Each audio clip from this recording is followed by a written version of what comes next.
सबसे पहले आज की तमाम बड़ी खबरें नॉनस्टॉप न्यूज में। लखीमपुर हिंसा के चश्मदीद सुमित जायसवाल ने जी न्यूज से एक्सक्लूसिव बातचीत की। बीजेपी के कार्यकर्ता सुमित जायसवाल का एक वीडियो वायरल हो रहा है, जिसमें उन्हें 3 अक्टूबर को हिंसा वाली जगह से जान बचाकर भागते हुए देखा जा रहा है। सुमित जायसवाल ने प्रदर्शनकारी किसानों के आरोपों को खारिज किया।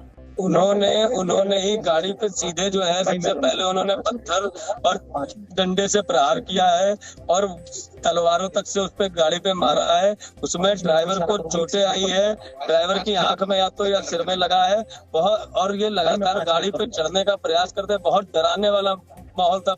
सुमित ने कहा कि प्रदर्शनकारियों का हमला सुनियोजित था। अगर वो और उनके साथी नहीं भागते तो मारे जाते। ऐसे वहाँ से मैं जान बचा के अपनी भागा हूँ कि मैं ईश्वर की कृपा है कि मैं आज आपके सामने जीवित बैठा हूँ। अगर ये मुझको पकड़ लेते तो ये मुझे भी जान से मार देते। लखीमपुर की हिंसा में 2 बीजेपी कार्यकर्ता भी मारे गए थे। लखीमपुर हिंसा मामले की जांच के लिए यूपी सरकार ने 6 सदस्यों की एसआईटी का गठन कर दिया है। वहीं 4 किसानों की मौत को लेकर किसानों ने केंद्रीय गृह राज्य मंत्री अजय मिश्र के बेटे के खिलाफ गैर इरादतन हत्या करने, दंगा भड़काने और आपराधिक साजिश का केस दर्ज कराया है। एफआईआर में कहा गया है, आशीष मिश्र 4 पहिया गाड़ियों से तेजी से प्रदर्शन स्थल पर आए। आशीष मिश्र के साथ असलों से लैस करीब 15-20 लोग थे। आशीष मिश्र फायरिंग करते हुए भीड़ को रौंदते हुए आगे बढ़े। किसानों को रौंदने के बाद गाड़ी अनियंत्रित होकर पलट गई। आशीष मिश्र फायरिंग करते हुए भागकर गन्ने के खेत में छिप गए। एक एफआईआर आशीष मिश्र की ओर से भी दर्ज कराई गई है। गृह राज्य मंत्री अजय मिश्र ने सारे आरोप खारिज किए। मैं वहाँ पर नहीं था, ना मेरा पुत्र था, तो हम लोगों को उस विषय में जानकारी नहीं। लेकिन जो सूचनाएं और जो वीडियो देखने को मिल रहे हैं, गाड़ी के ड्राइवर की खींच करके वहीं पर हत्या की गई। अगर मेरा पुत्र चला रहा होता तो उसकी हत्या हो गई होती। 4 किसानों समेत 8 लोगों की मौत पर आज पोस्टमार्टम रिपोर्ट भी आ गई है। रिपोर्ट में कहा गया है, लखीमपुर हिंसा में गोली लगने से किसी की मौत नहीं हुई। सभी मौत लाठी डंडों से पीटे जाने और घसीटे जाने से हुई है। हिंसा में मारे गए 3 किसानों का आज अंतिम संस्कार कर दिया गया, लेकिन एक किसान के परिवार ने दोबारा पोस्टमार्टम की मांग को लेकर प्रदर्शन किया। रिपोर्ट हमको मिले तब हम। कैसे रिपोर्ट मिले आपको? लखीमपुर खीरी हिंसा का एक वीडियो वायरल होने और कांग्रेस महासचिव प्रियंका गांधी वाड्रा की गिरफ्तारी पर सियासत गर्मा गई है। वायरल वीडियो में एक गाड़ी प्रदर्शनकारियों को टक्कर मारते हुए दिखाई दे रही है। प्रियंका ने प्रधानमंत्री मोदी के नाम एक संदेश में ये वीडियो दिखाते हुए केंद्रीय गृह राज्य मंत्री अजय मिश्र को बर्खास्त करने और उनके बेटे को गिरफ्तार करने की मांग की है। इस मंत्री को बर्खास्त क्यों नहीं किया गया है और इस लड़के को अभी तक गिरफ्तार क्यों नहीं किया गया है? मेरे जैसे विपक्ष के नेताओं को तो आपने हिरासत में बगैर किसी ऑर्डर, बगैर एफआईआर के रखा है। मैं जानना चाहती हूँ कि ये आदमी आजाद क्यों है। वहीं प्रियंका वाड्रा को शांति भंग करने के आरोप में गिरफ्तार किए जाने का कांग्रेस ने कड़ा विरोध किया। कांग्रेस नेताओं ने वायरल वीडियो शेयर करते हुए अजय मिश्र को बर्खास्त करने और प्रियंका वाड्रा को तुरंत रिहा करने की मांग की। राहुल गांधी ने कहा, एक मंत्री का बेटा अगर अपनी गाड़ी के नीचे सत्याग्रही किसानों को कुचल दे तो संविधान खतरे में है। अगर वीडियो के सामने आने के बाद भी उसे हिरासत में न लिया जाए तो देश का संविधान खतरे में है। प्रियंका वाड्रा को कल हिरासत में लेने के बाद सीतापुर में पीएसी के गेस्ट हाउस में रखा गया था। अब गेस्ट हाउस को ही अस्थायी जेल में तब्दील कर दिया गया है। लखीमपुर हिंसा और प्रियंका वाड्रा की गिरफ्तारी पर कई विपक्षी दलों ने सरकार और बीजेपी के खिलाफ मोर्चा खोला है। एनसीपी के अध्यक्ष शरद पवार ने कहा कि यूपी की स्थिति जलियांवाला बाग जैसी हो गई है। जलियांवाला बाग में जिस तरह से हिफाजत की गई थी, उस तरह की स्थिति आज उत्तर प्रदेश में हम लोग देख रहे हैं। जम्मू कश्मीर की पूर्व मुख्यमंत्री महबूबा मुफ्ती ने लखीमपुर हिंसा के बहाने भारत को बनाना रिपब्लिक बता डाला। प्रियंका वाड्रा की गिरफ्तारी के खिलाफ छत्तीसगढ़ के मुख्यमंत्री भूपेश बघेल लखनऊ पहुंचे। उन्हें एयरपोर्ट पर रोक दिया गया तो वो वहीं धरने पर बैठ गए। पंजाब कांग्रेस के अध्यक्ष नवजोत सिंह सिद्धू ने चेतावनी दी कि 24 घंटे में प्रियंका की रिहाई नहीं हुई तो पंजाब कांग्रेस के लोग कल लखीमपुर खीरी कूच करेंगे। समाजवादी पार्टी के अध्यक्ष अखिलेश यादव ने आरोप लगाया कि यूपी सरकार विपक्ष की आवाज दबा रही है। सरकार ने इतना पुलिस का इंतजाम किया कि कोई विपक्षी नेता पहुंच न सके। घर के बाहर बैरिकेडिंग, पुलिस, आरएएफ सब कुछ लगा दिया। वहीं बीजेपी ने विपक्ष को लाशों पर राजनीति न करने की नसीहत दी। हम सब उस घटना से बहुत दुखी भी हैं, जो लखीमपुर में हुई है, लेकिन विपक्ष ने किया, वो चाहता था कि दंगा भड़का दे, क्योंकि ये आपदा में अवसर तलाशने वाले लोग हैं, लाशों पर राजनीति करने वाले लोग हैं विपक्ष के लोग। प्रधानमंत्री नरेंद्र मोदी ने आज लखनऊ में अमृत महोत्सव के तहत न्यू अर्बन इंडिया थीम पर आयोजित 3 दिवसीय कार्यक्रम का उद्घाटन किया।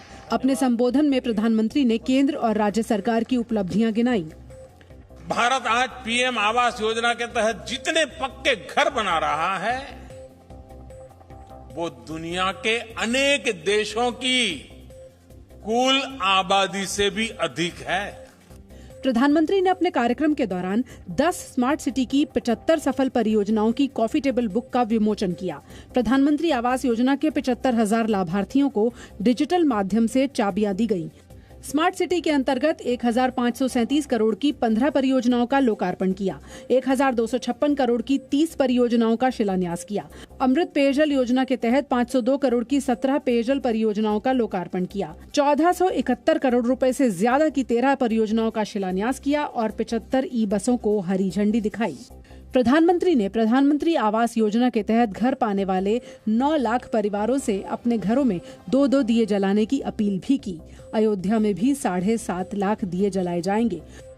उन्होंने सभी से रोशनी की स्पर्धा में शामिल होने को कहा। इससे पहले लखनऊ एयरपोर्ट पर यूपी में हाल ही में बने नए मंत्रियों ने प्रधानमंत्री से मुलाकात की। जबरन धर्मांतरण मामले में यूपी एटीएस ने आज दिल्ली में 4 जगहों पर छापेमारी की।